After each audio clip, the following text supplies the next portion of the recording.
അധ്യായം 33. സീനായി വിടാൻ കൽപ്പന. കർത്താവ് മോശയോട് കൽപ്പിച്ചു, നീയും ഈജിപ്തിൽ നിന്ന് നീ കൂട്ടിക്കൊണ്ടുവന്ന ജനവും ഇവിടെ നിന്ന് പുറപ്പെട്ട് അബ്രാഹത്തോടും ഇസഹാക്കിനോടും യാക്കോബിനോടും അവരുടെ സന്തതികൾക്കായി നൽകുമെന്ന് ഞാൻ ശപഥം ചെയ്തിട്ടുള്ള നാട്ടിലേക്ക് പോവുക. ഞാൻ നിങ്ങൾക്ക് മുൻപേ ഒരു ദൂതനെ അയക്കും. കാനാൻകാരെയും അമോര്യരെയും ഹിത്യരെയും പെരീസ്യരെയും ഹിവ്യരെയും ജബൂസ്യരെയും ഞാൻ ഓടിച്ചു കളയും. തേനും പാലും ഒഴുകുന്ന നാട്ടിലേക്ക് പോകുവിൻ. ഞാൻ നിങ്ങളോടുകൂടെ വരുന്നില്ല. വന്നാൽ നിങ്ങളുടെ ദുശ്ശാഠ്യ നിമിത്തം വഴിയിൽ വെച്ച് നിങ്ങളെ നശിപ്പിച്ചു കളയും. അശുഭമായി വാർത്ത കേട്ട് അവർ വിലപിച്ചു. ആരും ആഭരണങ്ങൾ അണിഞ്ഞില്ല. കർത്താവ് മോശയോട് അരുളി ചെയ്തിരുന്നു, നീ ഇസ്രായേൽക്കാരോട് പറയുക, നിങ്ങൾ ദുശ്ശാഠ്യക്കാരായ ഒരു ജനമാണ്. ഒരു നിമിഷത്തേക്ക് നിങ്ങളുടെ കൂടെ സഞ്ചരിച്ചാൽ മതി, നിങ്ങളെ ഞാൻ നശിപ്പിച്ചു കളയും. നിങ്ങളുടെ ആഭരണങ്ങൾ അഴിച്ചു മാറ്റുവേൻ. നിങ്ങളോട് എന്ത് ചെയ്യണമെന്ന് ഞാൻ നിശ്ചയിക്കും. ഹോരബ് മലയുടെ സമീപത്ത് വെച്ച് ഇസ്രായേൽ ജനം ആഭരണങ്ങൾ അഴിച്ചു മാറ്റി. സമാഗമ കൂടാരം. പാളയത്തിന് പുറത്ത് അകലെയായി മോശ ഒരു കൂടാരമടിക്കുക പതിവായിരുന്നു. അവൻ അതിനെ സമാഗമ കൂടാരമെന്ന് വിളിച്ചു. കർത്താവിൻ്റെ ഹിതമറിയാൻ ആഗ്രഹിച്ചവരൊക്കെ പാളയത്തിന് വെളിയിലുള്ള ഈ കൂടാരത്തിലേക്ക് പോയിരുന്നു. മോശ ഈ കൂടാരത്തിലേക്ക് പോകുന്ന അവസരങ്ങളിലൊക്കെ ജനം എഴുന്നേറ്റ് ഓരോരുത്തരും സ്വന്തം കൂടാരത്തിൻ്റെ വാതിൽക്കൽ നിന്നുകൊണ്ട് മോശ കൂടാരത്തിനുള്ളിൽ കടക്കുന്നതുവരെ അവനെ വീക്ഷിച്ചിരുന്നു. മോശ കൂടാരത്തിൽ പ്രവേശിക്കുമ്പോൾ മേഘസ്തംഭം ഇറങ്ങി വന്ന് കൂടാരവാതിൽക്കൽ നിൽക്കും. അപ്പോൾ കർത്താവ് മോശയോട് സംസാരിക്കും. മേഘസ്തംഭം കൂടാരവാതിൽക്കൽ നിൽക്കുന്നത് കാണുമ്പോൾ ജനം എഴുന്നേറ്റ് ഓരോരുത്തരും സ്വന്തം കൂടാരത്തിൻ്റെ വാതിൽക്കൽ കുമ്പിട്ടാരാധിച്ചിരുന്നു. സ്നേഹിതനോടെന്ന പോലെ കർത്താവ് മോശയോട് അഭിമുഖം സംസാരിച്ചിരുന്നു. അതിനുശേഷം മോശ പാളയത്തിലേക്ക് മടങ്ങിപ്പോകും. എന്നാൽ അവൻ്റെ സേവകനും നൂനിൻ്റെ പുത്രനുമായ ജോഷുവ എന്ന യുവാവ് കൂടാരത്തെ വിട്ടുപോയിരുന്നില്ല. കർത്താവ് ജനത്തോടുകൂടെ. മോശ കർത്താവിനോട് പറഞ്ഞു, ഈ ജനത്തെ നയിക്കുക എന്ന് അങ്ങ് എന്നോട് ആജ്ഞാപിക്കുന്നു. എന്നാൽ ആരെയാണ് എൻ്റെ കൂടെ അയക്കുക എന്നറിയിച്ചിട്ടില്ല. എന്നിട്ടും എനിക്ക് നിന്നെ നന്നായിട്ടറിയാം. നീ എൻ്റെ പ്രീതി നേടിയിരിക്കുന്നു എന്ന് അവിടുന്ന് പറയുന്നു. അങ്ങ് എന്നിൽ സംപ്രീതനാണെങ്കിൽ അങ്ങയുടെ വഴികൾ എനിക്ക് കാണിച്ചു തരിക. അങ്ങനെ ഞാൻ അങ്ങയെ അറിയുകയും പ്രീതിപ്പെടുത്തുകയും ചെയ്യട്ടെ. ഈ ജനത അങ്ങയുടെ സ്വന്തം ജനമാണെന്ന് ഓർമ്മിച്ചാലും. കർത്താവ് പറഞ്ഞു, ഞാൻ നിന്നോടുകൂടെ വരികയും നിനക്ക് ആശ്വാസം നൽകുകയും ചെയ്യും. മോശ പറഞ്ഞു, അങ്ങ് ഞങ്ങളോടുകൂടെ വരികയില്ലെങ്കിൽ ഞങ്ങളെ ഇവിടെ നിന്ന് പറഞ്ഞയക്കരുത്. അങ്ങ് പോരുന്നില്ലെങ്കിൽ അങ്ങ് എന്നിലും അങ്ങയുടെ ജനത്തിലും സംപ്രീതനാണെന്ന് എങ്ങനെ വെളിപ്പെടും?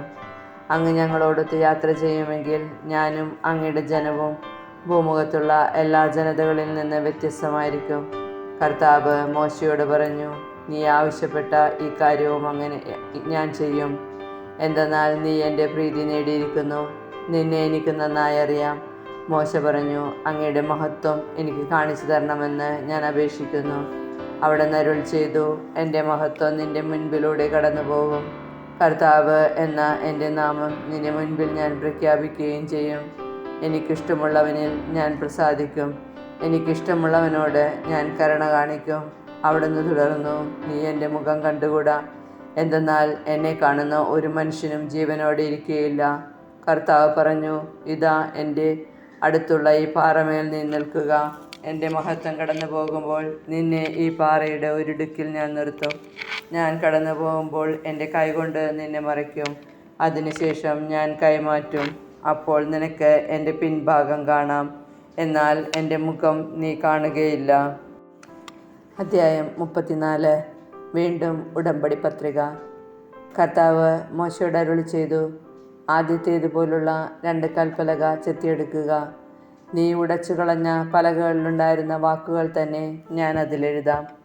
പ്രഭാതത്തിൽ തന്നെ തയ്യാറായി സീനായി മലമുകളിൽ എൻ്റെ മുൻപിൽ നീ സന്നിഹിതനാകണം. ആരും നിന്നോടൊന്നിച്ച് കയറി വരരുത്. മലയിലെങ്ങും ആരും ഉണ്ടായിരിക്കുകയും അരുത്. മലയുടെ അടുത്തെങ്ങും ആടുകളോ മാടുകളോ മേയരുത്. ആദ്യത്തേതുപോലുള്ള 2 കൽപ്പലക മോശ ചെത്തിയെടുത്തു. കർത്താവ് കൽപ്പിച്ചതനുസരിച്ച് അവൻ അതിരാവിലെ എഴുന്നേറ്റ് കൽപ്പലകകൾ കയ്യിലെടുത്ത് സീനായി മലയിലേക്ക് കയറിപ്പോയി. കർത്താവ് മേഘത്തിൽ ഇറങ്ങി വന്ന് അവൻ്റെ അടുക്കൽ നിൽക്കുകയും കർത്താവ് എന്ന തൻ്റെ നാമം പ്രഖ്യാപിക്കുകയും ചെയ്തു. അവിടുന്ന് ഇപ്രകാരം ഉദ്ഘോഷിച്ചുകൊണ്ട് അവൻ്റെ മുൻപിലൂടെ കടന്നുപോയി. കർത്താവ് കാരുണ്യവാനും കൃപാനിധിയുമായ ദൈവം, കോപിക്കുന്നതിൽ വിമുഖൻ, സ്നേഹത്തിലും വിശ്വസ്തതയിലും അത്യുദാരൻ, തെറ്റുകളും കുറ്റങ്ങളും പാപങ്ങളും ക്ഷമിച്ചുകൊണ്ട് ആയിരങ്ങളോട് കരുണ കാണിക്കുന്നവൻ. എന്നാൽ കുറ്റവാളിയുടെ നേരെ കണ്ണടയ്ക്കാതെ പിതാക്കന്മാരുടെ കുറ്റങ്ങൾക്ക് മക്കളെയും മക്കളുടെ മക്കളെയും 3-4 തലമുറയോളം ശിക്ഷിക്കുന്നവൻ. മോശ ഉടനെ നിലംപറ്റെ കുമ്പിട്ട് ആരാധിച്ചു. അവൻ പറഞ്ഞു, അങ്ങനിൽ സംപ്രീതനെങ്കിൽ കർത്താവേ, അങ്ങയോട് ഞാൻ അപേക്ഷിക്കുന്നു, ഞങ്ങൾ ദുശ്ശാഠ്യക്കാരാണെങ്കിലും അങ്ങ് ഞങ്ങളോട് കൂടെ വരണമേ. ഞങ്ങളുടെ കുറ്റങ്ങളും പാപങ്ങളും ക്ഷമിക്കുകയും ഞങ്ങളെ അങ്ങയുടെ സ്വന്തമായി സ്വീകരിക്കുകയും ചെയ്യണമേ. അവിടുന്ന് അരുൾ ചെയ്തു, ഇതാ ഞാൻ ഒരുടമ്പടി ചെയ്യുന്നു. ലോകത്തിൽ ഒരിടത്തും ഒരു ജനതയുടെ ഇടയിലും നടന്നില്ലാത്ത തരം അത്ഭുതങ്ങൾ നിന്റെ ജനത്തിൻ്റെ മുൻപിൽ ഞാൻ പ്രവർത്തിക്കും. നിന്റെ ചുറ്റുമുള്ള ജനതകൾ കർത്താവിൻ്റെ പ്രവൃത്തി കാണും. നിനക്ക് വേണ്ടി ഞാൻ ചെയ്യാൻ പോകുന്നത് ഭയാനകമായ ഒരു കാര്യമാണ്. ഇന്ന് ഞാൻ നിന്നോട് കൽപ്പിക്കുന്നത് നീ അനുസരിക്കണം. നിന്റെ മുൻപിൽ നിന്ന് അമ്മോന്യരെയും കാനാന്യരെയും ഹിത്യരെയും പെരിസ്യരെയും ഹിവ്യരെയും ജബൂസ്യരെയും ഞാൻ ഓടിക്കും.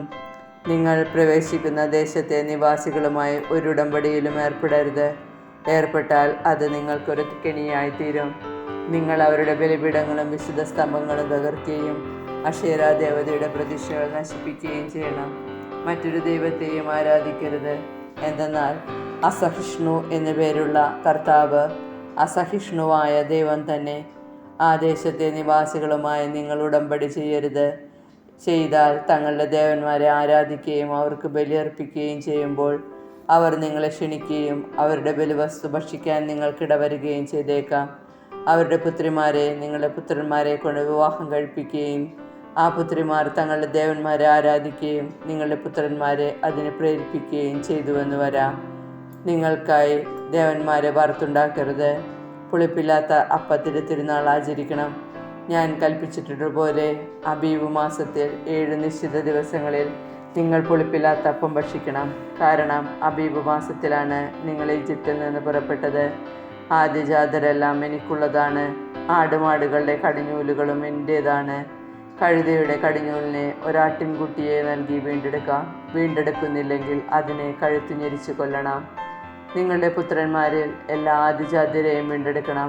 വെറും കൈയോടെ ആരും എൻ്റെ മുൻപിൽ വന്നുകൂടാ. 6 ദിവസം നിങ്ങൾ ജോലി ചെയ്യുക. 7-ാം ദിവസം വിശ്രമിക്കണം. ഉഴുവുകാലത്തോ കൊയ്ത്തുകാലത്തോ ആയാലും വിശ്രമിക്കണം. ഗോതമ്പ് വിളയുടെ ആദ്യ ഫലങ്ങൾ നിങ്ങൾ വാരോത്സവം ആഘോഷിക്കണം. വർഷാവസാനം സംഭരണ തിരുനാളും. വർഷത്തിൽ 3 തവണ നിങ്ങളുടെ പുരുഷന്മാരെല്ലാവരും ഇസ്രായേലിൻ്റെ ദൈവമായ കർത്താവിൻ്റെ മുൻപിൽ ഹാജരാകണം. ഞാൻ നിങ്ങളുടെ മുൻപിൽ നിന്ന് ജനതകളെ നിഷ്കാസനം ചെയ്യും. നിങ്ങളുടെ അതിർത്തികൾ ഞാൻ വിപുലമാക്കും. വർഷത്തിൽ 3 പ്രാവശ്യവും നിങ്ങളുടെ ദൈവമായ കർത്താവിൻ്റെ മുൻപിൽ ഹാജരാവാൻ വേണ്ടി നിങ്ങൾ പോകുമ്പോൾ ആരും നിങ്ങളുടെ ഭൂമി കൈയടക്കാൻ ശ്രമിക്കുകയില്ല. പുളിപ്പുള്ള അപ്പത്തോടൊപ്പം എനിക്ക് രക്തബലി അർപ്പിക്കരുത്. പെസഹ തിരുനാളിലെ ബലിവസ്തു പ്രഭാതം വരെ അവശേഷിക്കുകയും അരുത്. ഭൂമിയുടെ ആദ്യ ഫലങ്ങളിൽ ഏറ്റവും മികച്ചത് നിങ്ങളുടെ ദൈവമായ കർത്താവിൻ്റെ ആലയത്തിൽ കൊണ്ടുവരണം. ആട്ടിൻകുട്ടിയെ അതിൻ്റെ തള്ളയുടെ പാലിൽ വേവിക്കരുത്. കർത്താവ് മോശയോട് അരുൾ ചെയ്തു, ഈ വചനങ്ങൾ രേഖപ്പെടുത്തുക. നിന്നോടും ഇസ്രായേൽ ജനത്തോടും ഞാൻ ചെയ്ത ഉടമ്പടിയുടെ വ്യവസ്ഥകളാണിവ. മോശ 40 പകലും 40 രാവും കർത്താവിനോടുകൂടെ അവിടെ ചെലവഴിച്ചു. അവൻ ഭക്ഷിക്കുകയോ പാനം ചെയ്യുകയോ ചെയ്തില്ല. ഉടമ്പടിയുടെ വചനങ്ങളായ 10 പ്രമാണങ്ങൾ അവൻ പലകകളിൽ എഴുതി 2 സാക്ഷ്യഫലകങ്ങളും വഹിച്ചുകൊണ്ട് മോശ സീനായ് മലയിൽ നിന്ന് താഴേക്ക് വന്നു. ദൈവവുമായി സംസാരിച്ചതിനാൽ തൻ്റെ മുഖം തേജോമയമായ എന്ന കാര്യം അവൻ അറിഞ്ഞില്ല. അഹറോനും ഇസ്രായേൽ ജനവും മോശയുടെ മുഖം പ്രക്ഷോഭിക്കുന്നത് കണ്ടു. അവനെ സമീപിക്കാൻ അവർ ഭയപ്പെട്ടു. മോശ അവരെ വിളിച്ചു. അഹറോനും സമൂഹ നേതാക്കന്മാരും അടുത്തു ചെന്നു. മോശ അവരോട് സംസാരിച്ചു. അനന്തരം ജനം അടുത്തു ചെന്ന് സീനായ് മലയിൽ വെച്ച് കർത്താവ് തന്നോട് സംസാരിച്ചതെല്ലാം അവൻ അവർക്ക് കൽപ്പനയായി നൽകി. സംസാരിച്ചു തീർന്നപ്പോൾ മോശ ഒരു മൂടുപടം കൊണ്ട് മുഖം മറച്ചു. അവൻ കർത്താവിനോട് സംസാരിക്കാൻ തിരുമുൻപിൽ ചെല്ലുമ്പോഴോ അവിടെ നിന്ന് പുറത്ത് വരുന്നതുവരെയോ മൂടുപടം ധരിച്ചിരുന്നില്ല. അവൻ പുറത്തു വന്ന് അവിടുന്ന് തന്നോട് കൽപ്പിച്ചവയെല്ലാം ഇസ്രായേൽ ജനത്തോട് പറഞ്ഞിരുന്നു. ഇസ്രായേൽ ജനതയുടെ മുഖം കണ്ട് മോശയുടെ മുഖം പ്രകാശിച്ചിരുന്നു. കർത്താവിനോട് സംസാരിക്കാൻ അകത്ത് പ്രവേശിക്കുന്നതുവരെ മോശ മുഖം മറച്ചിരുന്നു. അധ്യായം 35. സാബത്ത് വിശ്രമം. മോശ ഇസ്രായേൽ സമൂഹത്തെ വിളിച്ചുകൂട്ടി പറഞ്ഞു, നിങ്ങൾ അനുഷ്ഠിക്കണമെന്ന് കർത്താവ് കൽപ്പിച്ചിട്ടുള്ളത് ഇവയാണ്. 6 ദിവസം ജോലി ചെയ്യുക, 7-ാം ദിവസം നിങ്ങൾക്ക് വിശുദ്ധ ദിനമായിരിക്കണം. കർത്താവിന് സമർപ്പിതവും വിശ്രമത്തിനുള്ളതുമായ സാബത്ത് ദിനം. അന്ന് ജോലി ചെയ്യുന്ന ഏവനും വധിക്കപ്പെടണം. നിങ്ങളുടെ വസതികളിൽ അന്ന് തീ കത്തിക്കരുത്. കൂടാര നിർമ്മാണത്തിന് കാഴ്ചകൾ. ഇസ്രായേൽ സമൂഹത്തോട് മോശ പറഞ്ഞു, ഇതാണ് കർത്താവ് കൽപ്പിച്ചിരിക്കുന്നത്. നിങ്ങൾ കർത്താവിന് കാണിക്ക കൊണ്ടുവരുവിൻ. ഉദാരമനസ്കർ കർത്താവിന് കാഴ്ച കൊണ്ടുവരട്ടെ. സ്വർണം, വെള്ളി, ഓട്, നീലം, ധൂമ്രം, കടുംചുമപ്പ് എന്നീ നിറങ്ങളിലുള്ള നൂലുകൾ, നേർമയിൽ നെയ്തെടുത്ത ചണവസ്ത്രം, കോലാട്ടിൻ രോമം, ഊറക്കിട്ട മുട്ടാടിൻ തോല്, നിലക്കരടിത്തോല്, കരുവേലത്തടി, വിളക്കിനുള്ള എണ്ണ, അഭിഷേക തൈലത്തിനും പരിമള ധൂപത്തിനുമുള്ള സുഗന്ധവസ്തുക്കൾ, ഗോമേതക രത്നങ്ങൾ, എഫോദിനും ഉരസ്ത്രാണത്തിനുമുള്ള രത്നങ്ങൾ. നിങ്ങളിൽ ശില്പവൈദഗ്ധ്യമുള്ളവർ മുൻപോട്ട് വന്ന് കർത്താവ് ആജ്ഞാപിച്ചിരിക്കുന്നവയെല്ലാം നിർമ്മിക്കട്ടെ. വിശുദ്ധ കൂടാരം, അതിൻ്റെ വിരികൾ, കൊളുത്തുകൾ, ചട്ടങ്ങൾ, അഴികൾ, തൂണുകൾ, അവയുടെ പാദകുടങ്ങൾ, പേടകം, അതിൻ്റെ തണ്ടുകൾ, കൃപാസനം, തിരശ്ശീല, മേശ, അതിൻ്റെ തണ്ടുകൾ, ഉപകരണങ്ങൾ, തിരുസാന്നിധ്യത്തിൻ്റെ അപ്പം, വിളക്കുകാല്, അതിൻ്റെ ഉപകരണങ്ങൾ, വിളക്കുകൾ, എണ്ണ, ധൂപപീഠം, അതിൻ്റെ തണ്ടുകൾ, അഭിഷേക തൈലം, ധൂപത്തിനുള്ള സുഗന്ധദ്രവ്യം, കൂടാരവാതിലിന് വേണ്ട യവനിക, എണ്ണ, ദഹനബലിപീഠം, ഓടുകൊണ്ടുള്ള അതിൻ്റെ ചട്ടക്കൂട്, തണ്ടുകൾ, മറ്റുപകരണങ്ങൾ, ക്ഷാളനപാത്രം, അതിൻ്റെ പീഠം, അങ്കണത്തെ മറക്കുന്ന വിരികൾ, അവയ്ക്കുള്ള തൂണുകൾ, അവയുടെ പാദകുടങ്ങൾ, അങ്കണ കവാടത്തിൻ്റെ യവനിക, കൂടാരത്തിനും അങ്കണത്തിനും വേണ്ട കുറ്റികൾ, കയറുകൾ, വിശുദ്ധ സ്ഥലത്തെ ശുശ്രൂഷയ്ക്ക് വേണ്ട തിരുവസ്ത്രങ്ങൾ, പുരോഹിതനായ അഹ്റോനും പുരോഹിത ശുശ്രൂഷ ചെയ്യുന്ന അവൻ്റെ പുത്രന്മാർക്കും അണിയാനുള്ള വിശുദ്ധ വസ്ത്രങ്ങൾ. ഇസ്രായേൽ സമൂഹം മോശയുടെ മുൻപിൽ നിന്ന് പിരിഞ്ഞുപോയി. ആന്തരിക പ്രചോദനം ലഭിച്ച ഉദാരമനസ്കർ കർത്താവിൻ്റെ സന്നിധിയിൽ കാഴ്ചകൾ കൊണ്ടുവന്നു. അത് സമാഗമ കൂടാരത്തിനും അതിലെ ശുശ്രൂഷയ്ക്കും വിശുദ്ധ വസ്ത്രങ്ങൾക്കും വേണ്ടിയുള്ളതായിരുന്നു. ഉദാരമനസ്കരായ സ്ത്രീപുരുഷന്മാർ കാഴ്ചകളുമായി വന്നു. അവർ സൂചിപ്പതക്കങ്ങളും കർണവളയങ്ങളും അങ്കുലീയങ്ങളും തോൾവളകളും എല്ലാത്തരം ആഭരണങ്ങളും കൊണ്ടുവന്നു. അങ്ങനെ ഓരോരുത്തരും കർത്താവിന് സ്വർണം കൊണ്ടുള്ള കാഴ്ച സമർപ്പിച്ചു. ഓരോരുത്തരും കൈവശമുണ്ടായിരുന്ന നീലം, ധൂമ്രം, കടുംചുമപ്പ് എന്നീ നിറങ്ങളുള്ള നൂലുകളും നേർമയുള്ള ചണത്തുണിയും കോലാട്ടിൻ രോമവും ഊറക്കിട്ട മുട്ടാടിൻ തോലും നിലക്കരടിത്തോലും കൊണ്ടുവന്നു. വെള്ളിയോ ഓടോ അർപ്പിക്കാൻ കഴിവുണ്ടായിരുന്നവർ അത് കൊണ്ടുവന്നു. കർത്താവിന് കാഴ്ചവെച്ചു. ഏതെങ്കിലും പണിക്കുതകുന്ന കരുവേലത്തടി കൈവശമുണ്ടായിരുന്നവർ അത് കൊണ്ടുവന്നു. കരവിരുതുള്ള സ്ത്രീകൾ നീലം, ധൂമ്രം, കടുംചുമപ്പ് എന്നീ നിറങ്ങളിൽ സ്വന്തം കൈകൊണ്ട് പിരിച്ചെടുത്ത നൂലുകളും നേർമയിൽ നെയ്ത ചണത്തുണിയും കൊണ്ടുവന്നു. നൈപുണ്യവും സന്നദ്ധതയും ഉണ്ടായിരുന്ന സ്ത്രീകൾ കോലാട്ടിൻ രോമം കൊണ്ട് നൂലുണ്ടാക്കി. നേതാക്കന്മാർ എഫോദിനും ഉരസ്ത്രാണത്തിനും വേണ്ട ഗോമേതകങ്ങളും മറ്റ് രത്നങ്ങളും വിളക്കിനും അഭിഷേക തൈലത്തിനും ധൂപത്തിനും ആവശ്യമായ സുഗന്ധദ്രവ്യങ്ങളും എണ്ണയും കൊണ്ടുവന്നു. കർത്താവ് മോശ വഴി ആജ്ഞാപിച്ച ജോലികളുടെ നിർവഹണത്തിന് ഇസ്രായേലിലെ സ്ത്രീ പുരുഷന്മാർ ഓരോരുത്തരും തങ്ങളുടെ പ്രേരണയനുസരിച്ച് ഓരോ സാധനം കൊണ്ടുവന്ന് സ്വമേധയാ കർത്താവിനെ കാഴ്ചവെച്ചു. മോശ ഇസ്രായേൽ ജനത്തോട് പറഞ്ഞു, യൂദാഗോത്രത്തിലെ ഹൂറിൻ്റെ പുത്രനായ ഊറിയുടെ മകൻ ബസാലേലിനെ കർത്താവ് പ്രത്യേകം തിരഞ്ഞെടുത്തിരിക്കുന്നു. അവിടുന്ന് അവനിൽ ദൈവിക ചൈതന്യം നിറച്ചിരിക്കുന്നു. സാമർഥ്യവും ബുദ്ധിശക്തിയും വിജ്ഞാനവും എല്ലാത്തരം ശില്പവേലകളിലുമുള്ള വൈദഗ്ധ്യവും നൽകി അവനെ അനുഗ്രഹിച്ചിരിക്കുന്നു. കലാരൂപങ്ങൾ ആസൂത്രണം ചെയ്യുക, സ്വർണം, വെള്ളി, ഓട് എന്നിവ കൊണ്ട് പണിയുക, പതിക്കാനുള്ള രക്തങ്ങൾ ചെത്തിമിനുക്കുക, തടിയിൽ കൊത്തുപണി ചെയ്യുക എന്നിങ്ങനെ എല്ലാത്തരം ശില്പവേലകൾക്കും വേണ്ടിയാണിത്.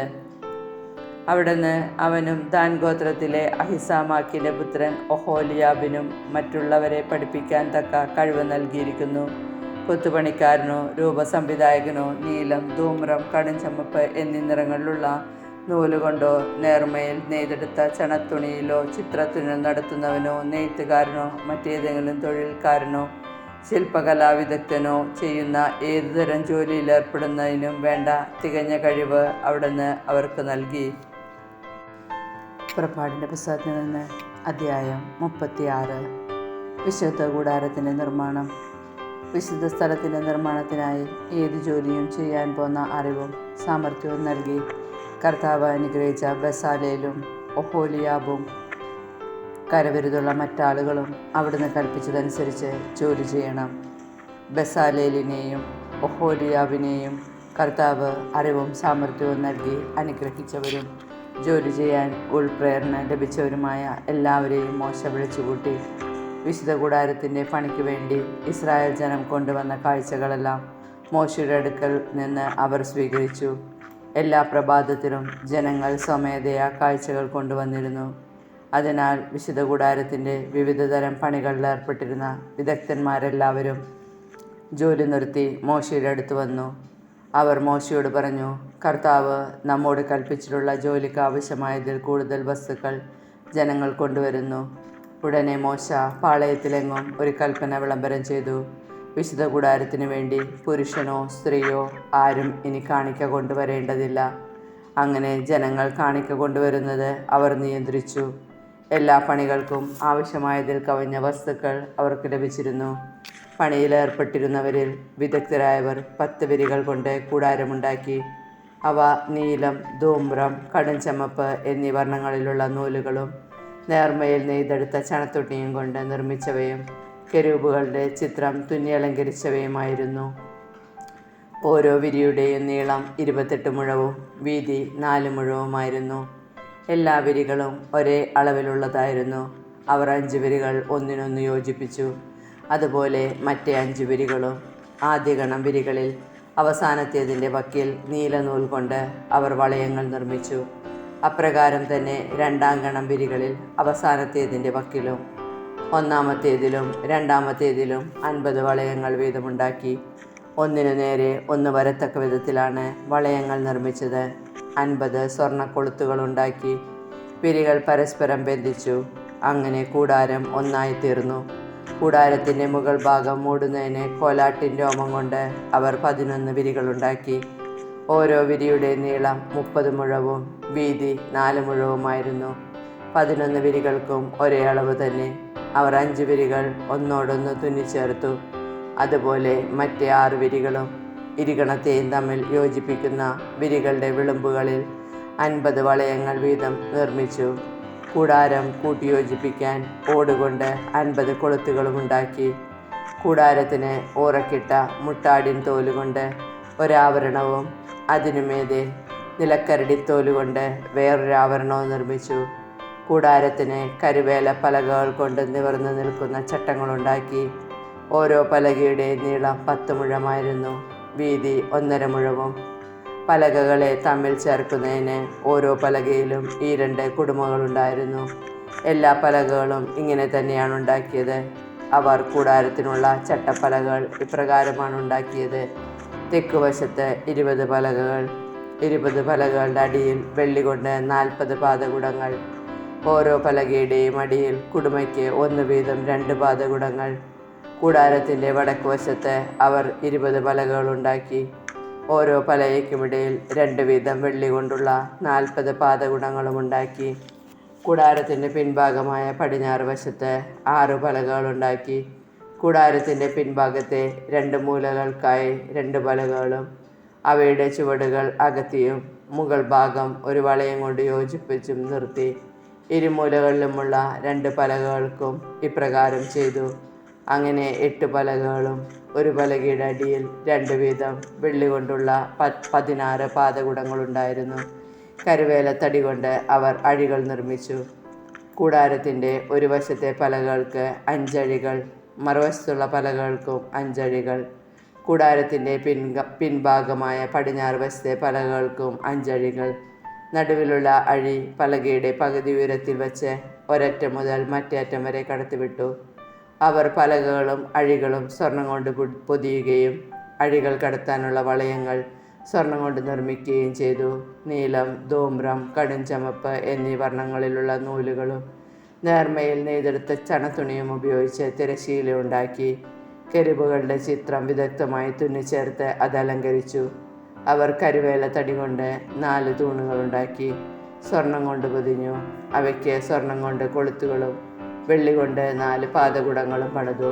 നീലം, ധൂമ്രം, കടുംചുമപ്പ് എന്നീ വർണ്ണങ്ങളിലുള്ള നൂലുകളും നേർമയിൽ നെയ്ത് ചിത്രത്തുന്നൽ കൊണ്ട് അലങ്കരിച്ച ചണത്തുണിയും ഉപയോഗിച്ച് കൂടാരവാതിലിന് അവർ യവനികയുണ്ടാക്കി. അതിനായി 5 തൂണുകളും അവയിൽ കൊളുത്തുകളും ഉണ്ടാക്കി. തൂണുകളുടെ ശീർഷങ്ങൾ സ്വർണം കൊണ്ട് പൊതിഞ്ഞു. പട്ടികകൾ സ്വർണം കൊണ്ടും അവയുടെ 5 പാദകുടങ്ങൾ ഓടുകൊണ്ടും നിർമ്മിച്ചു.